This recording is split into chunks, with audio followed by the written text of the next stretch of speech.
J리그 강등권에 놓인 비셀고베가 J리그 1위 요코하마를 3대1로 잡아내고 8강에 진출했다. 16강에서 보여준 고베의 퍼포먼스는 강등팀이라고 하기엔 완전히 딴 팀이었다. 전북은 대구와의 영장열투 끝에 김진규 선수의 극장골로 힘겨운 승리를 거뒀다. 이제 전북이 한국의 유일한 자존심을 지켜야 한다. 득점, 실점, 리그 순위 모두 강등권답게 저조하지만 요시다 다카유키 감독이 소방수로 나서면서 시즌 초반보다는 승리를 많이 챙겨오고 있는 고베다. 토너먼트에서는 확실히 리그 성적대로만 가지 않는다. 전북은 최원권 감독 대행의 대구를 상대로 점유율 면에서는 앞서갔지만 확실히 고전하며 승리를 챙겼다. 원정인데 연장열투까지 치른 점에서 얼마나 회복을 잘했느냐가 일단은 관건으로 보여진다. 고베는 득점력에서 전북에 앞서고 있고 최근 2경기 연속 득점을 기록 중이다. 2골 이상 득점한 경기는 14번으로 11승1무로 무패다. 다만 멀티 실점을 기록하면 속절없이 무너졌다. 3승 2무 10패, 전북은 득점력은 0.3 정도로 고베에 떨어지지만 최근 14경기 연속해서 득점포를 쏘아올리고 있고 수비력은 고베보다 확실히 안정감이 있다. 1점도 안 되는 실점대의 수비의 힘이 막강하다. 최근 2경기 연속 실점을 내준 것은 신경이 쓰이는 부분이다. 고베의 공격력과 전북의 수비력의 대결이 될 것이다. 두 팀의 데이터는 시즌 모든 대회를 포함하였다. 빗셀고베의 가장 최근 한국팀 맞대결은 2020 ACL 4강에서 울산과 맞대결을 펼친 것이었다. 동아시아 무대로 하면 결승 무대답게 치열했고 연장에서 종료 직전 울산 주니오가 승부를 끝내는 페널티골로 승리를 거둔다. 고베는 이날 경기 패배 뒤에 수많은 불만을 토로한 바 있다. 전북은 매년 ACL에 나오는 팀답게 매년 일본팀을 상대한다고 보면 된다.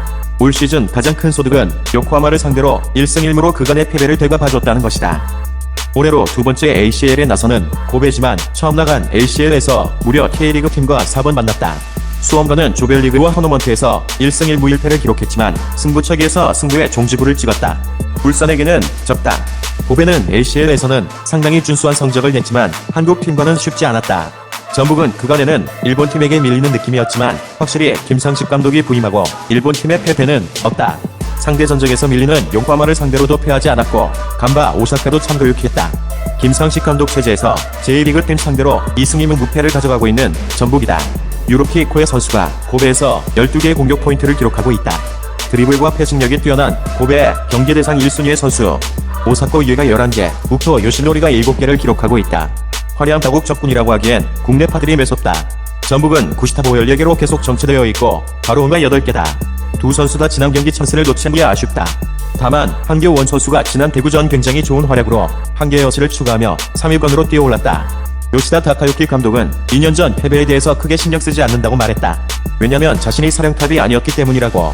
김상식 감독은 한국팀들이 사이타마 스타디움에서 좋은 추억이 많았다고 얘기하며 박지성 선수처럼 사이타마 산책 세리머니가 다시 나오길 기대한다고 하였다.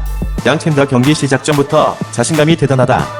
빗셀고베는 독일 현해알, 일본 국대 출신 풀백 고토크 사카이가 여전히 팀을 잘 이끌고 있고 야마구치 호타루 역시 주장으로서 제 역할을 잘해주고 있다. 두 선수는 2020 ACL에서 한국팀을 상대로도 모습을 드러냈었다. 다음은 고바야치 유키, 야마가와 헤츠시, 레오 오사키 순으로 많이 뛰었다. 전북은 송봉근, 김진수, 박진석, 김문환, 홍정호 선수 순으로 많이 나왔다. 홍정호 선수의 복귀가 늦어지고 있다. 수비 선수들이 과부하가 걸리지 않을까 걱정이 된다. 오랜만에 보는 스테판 무고사 선수. 감독이 그를 타겟형으로 기용해서 인천에서의 모습은 안 나오지만 그가 벤치에 앉아있기만 해도 전북에는 큰 부담을 줄 수가 있다. 비록 4년 전이지만 전북의 불망을 갈라본 팀 내 유일한 선수가 바로 무고사다.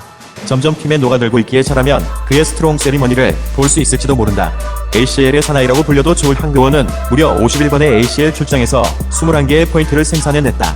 대구와의 16강 대결에서는 송민규에게 택배 크로스를 올려 동 만화를 가져왔다.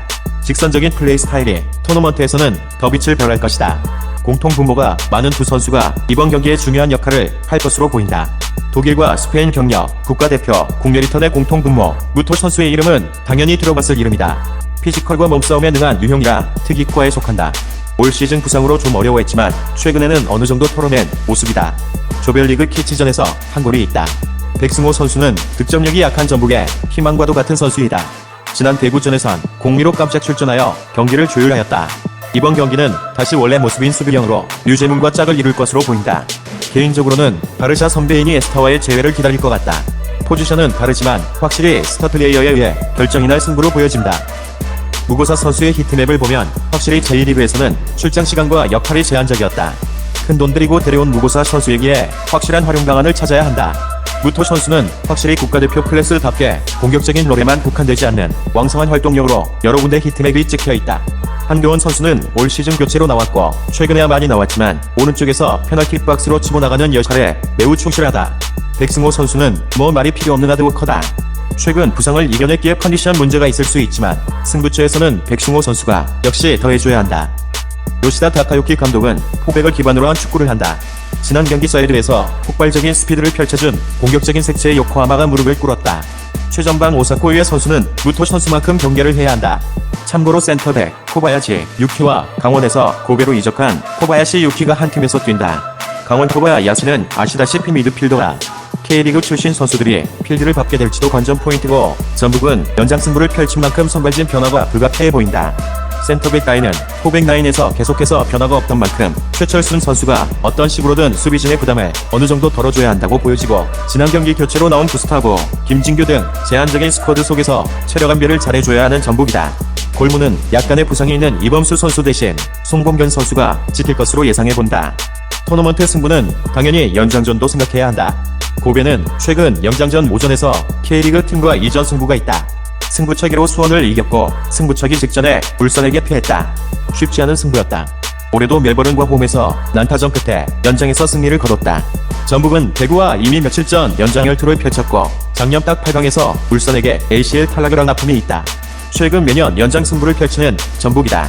양팀 다 조심스럽게 치열한 승부를 펼치겠지만 연장은 가고 싶지 않을 것이다. 통산 맞대결 전적은 이번이 첫 대결이다.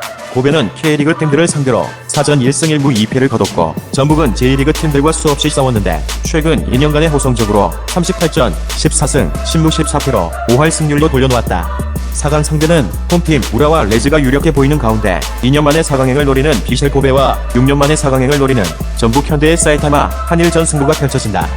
파워축구